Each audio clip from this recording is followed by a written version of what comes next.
Les urnes ont donc rendu leur verdict et les Vosges confirment leur singularité en demeurant un département ancré à droite.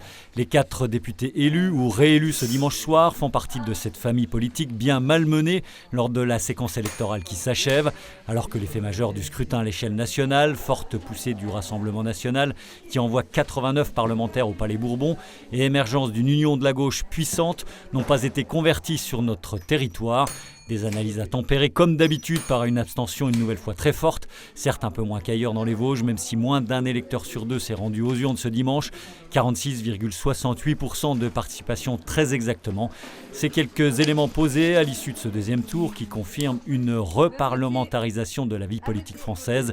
Il est temps d'entrer dans le détail, circonscription par circonscription. On commence donc avec la première circonscription dans laquelle le député sortant, le républicain Stéphane Viry, partait largement favori, avec 6000 voix d'avance au premier tour face à la jeune candidate du Rassemblement national, Amy Moons, qui avait créé la surprise en se qualifiant la semaine passée. On l'a dit, moins d'un électeur sur 2 s'est déplacé jusqu'aux urnes ce dimanche. Une abstention plus forte encore dans cette circonscription, 56%, supérieure donc aux 52,5% du premier tour, ce qui n'a pas empêché Stéphane Viry d'améliorer son score de 2017. Il repart donc pour un deuxième mandat.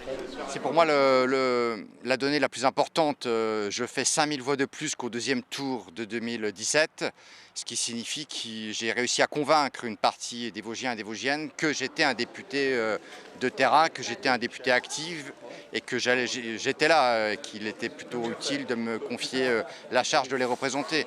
Donc 5000 voix de plus que mon score en 2017, c'est pour moi ce soir le chiffre qui me touche le plus.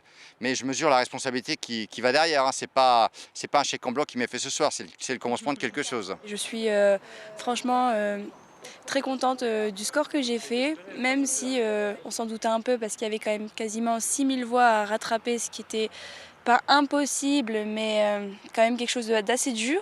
On voit que malgré les fronts qu'on fait contre nous, les gens ont quand même quelque chose à dire. Les gens continuent de voter pour le Rassemblement national. Ça montre bien qu'on est ancré et qu'on a vraiment des convictions et des valeurs à défendre. Bravo, merci. Félicitations. Lui n'était pas passé très loin d'une élection dès le premier tour. Il est donc réélu sans grande surprise au deuxième. Le divers droite Christophe Nejlen reprend lui aussi la direction du Palais Bourbon en remportant dans la troisième circonscription plus de 74% des voix face au candidat Rassemblement national Pierre François. Il est le candidat le mieux élu des Vosges et de Lorraine. C'est le travail de terrain qui paye. Moi je l'ai toujours dit, le but et ma boussole c'était les Vosges, c'est les habitants de la circonscription. C'est ce que j'ai fait pendant 5 ans en étant à leur côté ici sur le territoire, en portant leur voix à l'Assemblée nationale. Et voilà, je pense que c'est le travail qui paye et je veux surtout les remercier toutes et tous. Je pense que quand un député fait le travail, ça paye, on l'a vu avec lui. Donc c'était assez difficile d'être en face. Néanmoins, j'estime avoir relevé le défi. C'était pas simple et puis je suis plutôt fier de ce que j'ai fait finalement. Et c'est bien aussi qu'il ait une petite opposition à montrer qu'il ne fait pas l'unanimité non plus. Mais une question reste en suspens pour Christophe Nejlen, réélu sous l'étiquette UDI et indépendant. Avec qui va-t-il désormais travailler à l'Assemblée? L'UDI a perdu bon nombre de ses élus sortants entre le premier et le second tour. Difficile dans ces circonstances de conserver un groupe politique autonome.